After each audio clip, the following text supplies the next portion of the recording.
Hello everyone, I hope you're doing great. Welcome to another video on SAAS, one of the super important topics for the information technology industry, and a technology which has far reaching ramifications for any company, be it beyond the sell side or the buy side. Well, predominantly, this video is more on the buy side.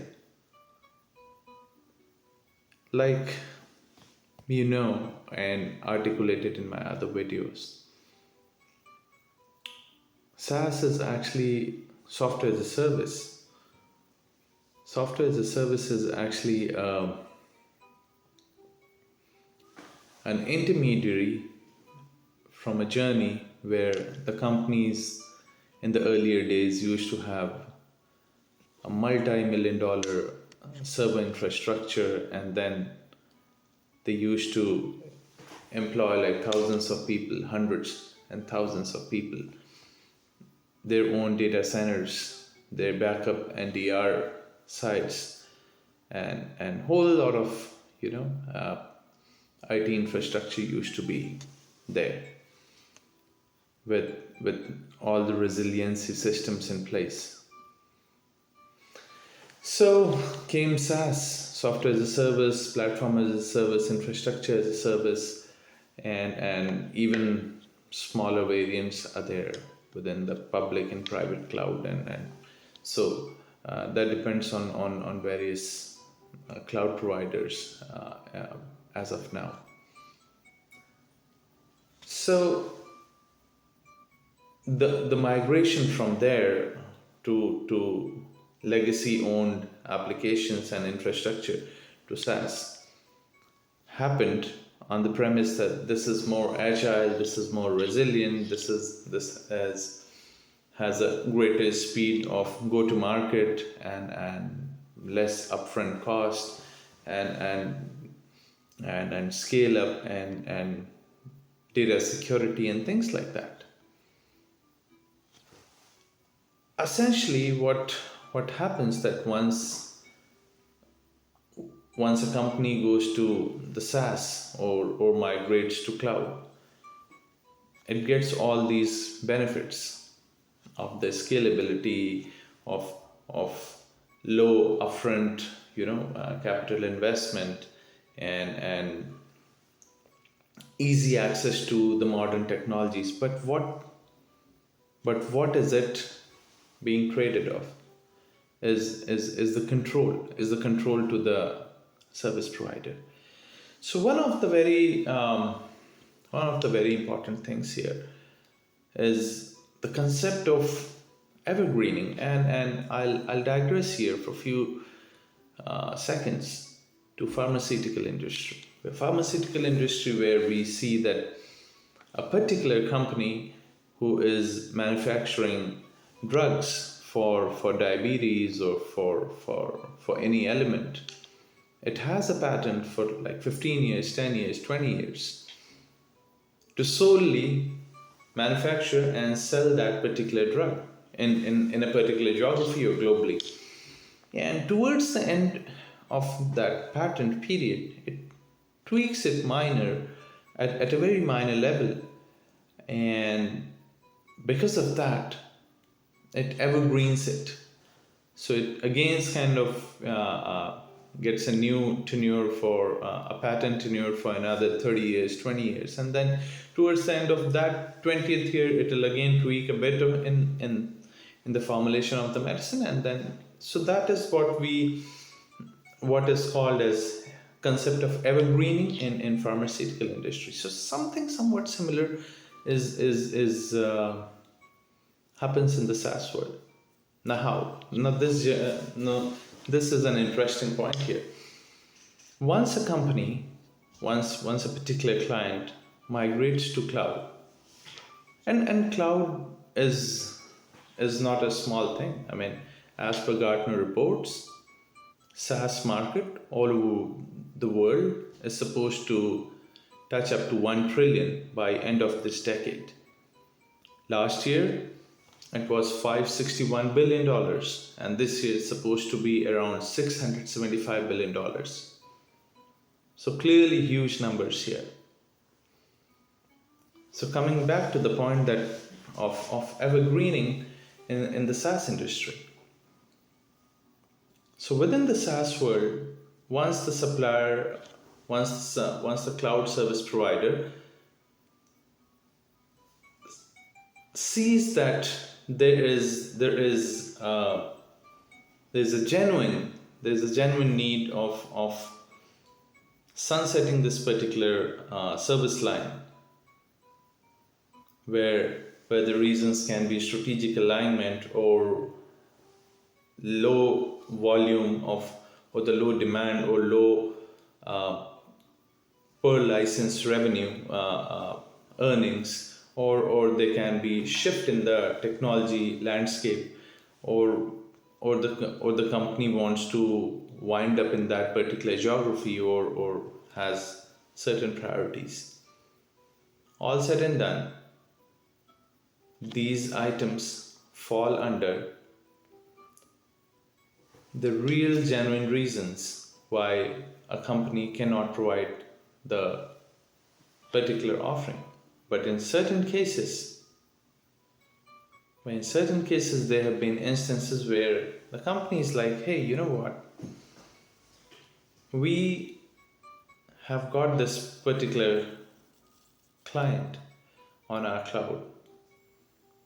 Now we cannot afford to have a flat line kind of a revenue for another 5, 6, 7, 8 years or whatever. So how to deal with that?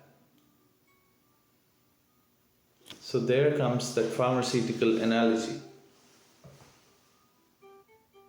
SaaS vendors, they essentially send a sunset letter to their clients that by end of this year, or by another 7 months, 6 months or so, we would not be offering this particular service line, and here we have to terminate our contract, or we would not be signing the renewal of the contract henceforth.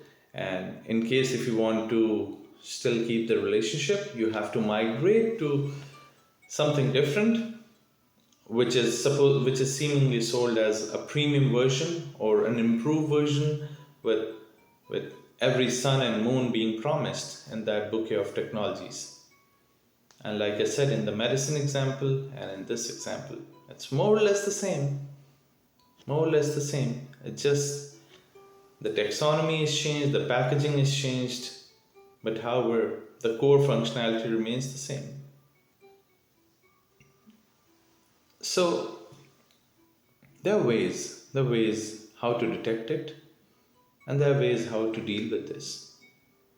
First of all, how to detect this particular thing which we may face.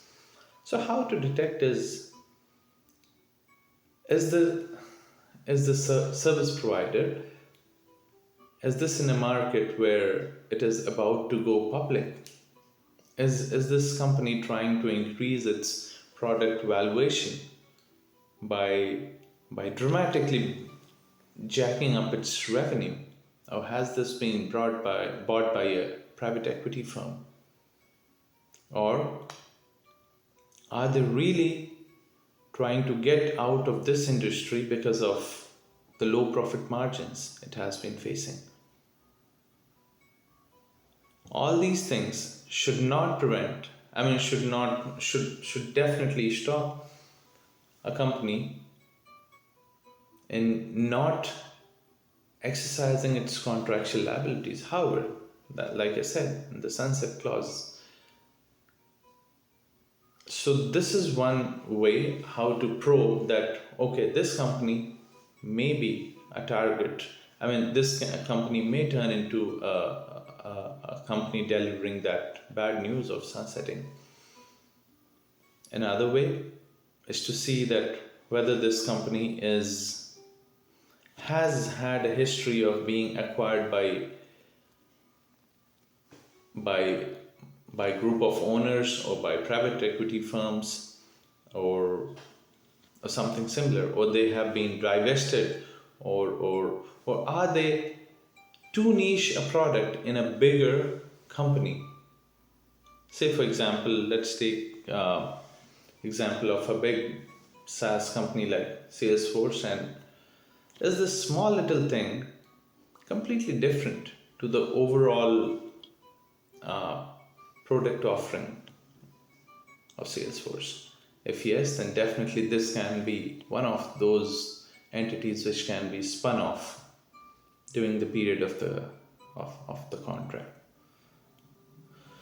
So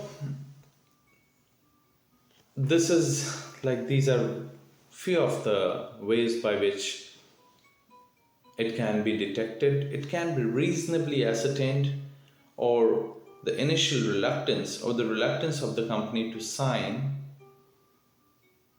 a long term contract, even though there is less negotiation on the price by the client. So despite having high and good pricing, the company will say, well, we do not want to sign a long term contract. So that is one another very important indicators, powerful indicators. Now coming to the ways how we can deal with this